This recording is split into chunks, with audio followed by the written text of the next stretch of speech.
নমস্কার, সাবনাভিক নিউজ নেটওয়ার্কে আপনাদের স্বাগত। ক্রমশ রাজ্যে নিজেদের আস্তানা পাকা করছেন জঙ্গিরা। কথা বলছে কারণ জঙ্গি সন্দেহে এক যুবককে গ্রেপ্তার করল অ্যান্টি টেরোরিজম স্কোয়াড।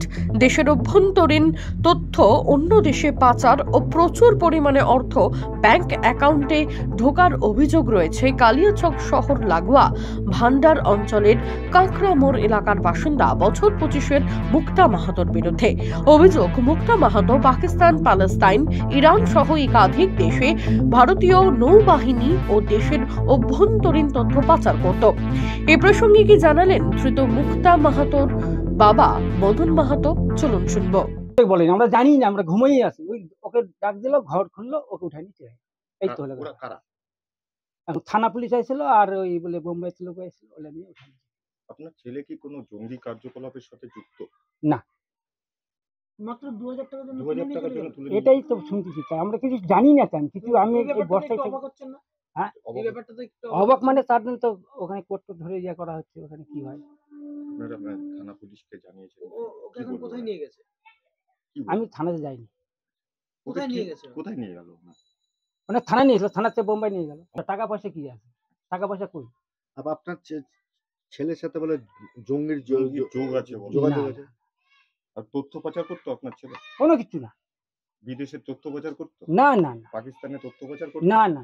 তাহলে ধরে নিয়ে গেল কেন? এখন কি বুঝবেন, এখন কোথায় কি হলো না হলো আমি কিচ্ছুই জানি।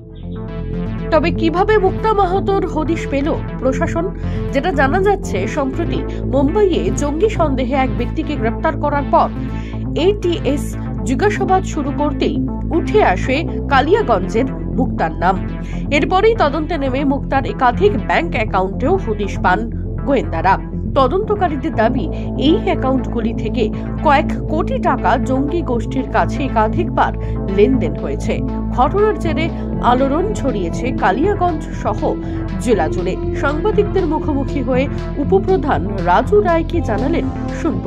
ছেলে যে এই কাজের সঙ্গে জড়িত আছে সেটা কিন্তু আমিও কিন্তু ওই আপনাদের পত্রিকা হিসাবে বা মিডিয়া বা হচ্ছে তোমার পেপারেই আমি কিন্তু দেখতে পেলাম বা শুনতে পেলাম। তো আজকের পেপারে আমি দেখে আমিও তো অবাক খেয়ে গেছি যে এই ছেলের নামে এত বড় ষড়যন্ত্র কি সত্যি? যদি না হতো তাহলে তো এই ছেলেকে উঠাতো না। নিশ্চয়ই কিছুর সঙ্গে জড়িত আছে বলেই তো আজকে এই কেসটা ওনার নামে আসছে। আজকে তো ওনাকে মনে হয় দিল্লিতে কোর্টে মনে হয় আজকে বোম্বাই কোর্টে আজকে মনে উঠাবে, আমিও শুনতেছি পেপারের মাধ্যমে। এইটুকুনি আমার জানা। কতখানি অবাক? আমি তো অবাক, কি আমাদের গোটা গ্রামবাসী অবাক খেয়ে গেছে যে এই ছেলে আমাদের এই পাড়াতে এতদিন ধরে বড় হলো, তারপরে এই ছেলে যে এই কাজের সঙ্গে জড়িত আছে সেটা কিন্তু আমাদের গোটা গ্রামবাসী কিন্তু আমরা অবাক খেয়ে গেছি। তবে উপপ্রধানের কথার একদম অন্য পথে হেঁটে কি জানালেন স্থানীয় বাসিন্দা নিত্যানন্দ মণ্ডল? চলুন শুনে নেওয়া যাক। মানে এমনি কোনো দুষ্কর্ম কাজের সঙ্গে যুক্ত না, মানে তারপরে হলো ওনার দাদা আর কি অনেক কষ্ট করে ওনাকে মানুষ করছে, বাড়িটা ওনার দাদাই আর কি চালায়। এখন কোনো কারণে আর কি ছেলেটা ফাঁসে গেছে আর কি, কোনো কারণে অনলাইনের ব্যবসা করতো আর কি। একটা ছেলেকে এইভাবে তুলে নিয়ে গেল, কি কারণ মনে হচ্ছে আপনাদের? কারণ কি শুনলাম যা আর কি, মানে ওনার বাইরে অ্যাকাউন্ট থেকে টাকাটা এসছে ওনার অ্যাকাউন্টে। এখন কত টাকা বলতে পারবো না, কত টাকা বলা যাবে না, সেই কারণেই আর কি ওনাকে তুলে নিয়ে গেছে। ও কি এরকম হতে পারে জঙ্গি কার্য? না না না, যুক্ত না, আমাদের তো জানা নাই আর কি, ওরকম মনে হচ্ছে না।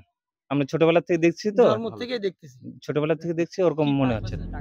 রায়গঞ্জ মুখ্য বিচার বিভাগীয় ম্যাজিস্ট্রেট আদালতের সরকারি আইনজীবী পিন্টু ঘোষ বলেন, ধৃতের বিরুদ্ধে দেশবিরোধী আইন সহ একাধিক জামিন অযোগ্য ধারায় মামলা রুজু করেছে এটিএস। মুক্তা মাহাতোকে মুম্বাই এটিএস লানেট সিজিএম কোর্টে প্রডিউস করে এবং তার বিরুদ্ধে অভিযোগ অফিসিয়াল সিক্রেট অ্যাক্টে এবং 120B আইপিসির অভিযোগে তাকে কোর্টে প্রডিউস করা হয় এবং ট্রানজিট রিমান্ডে মুম্বাই নিয়ে যাওয়ার জন্য প্রেয়ার করা হয়। তার বিরুদ্ধে অভিযোগ ছিল সে ভারতের কিছু গোপন তথ্য বাইরে পাচার করার অভিযোগ।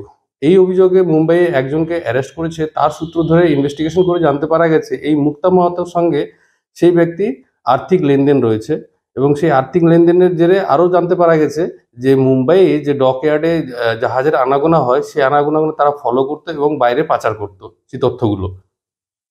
এবং লানেট সিজিএম কোর্ট সমস্ত তথ্য বিবেচনা করে তাকে 3 দিনের ট্রানজিট রিমান্ড দিয়েছে এবং 18 তারিখে সকাল 11টার সময় মুম্বাই থানে কোর্টে তাকে প্রডিউস করতে অর্ডার দিয়েছে।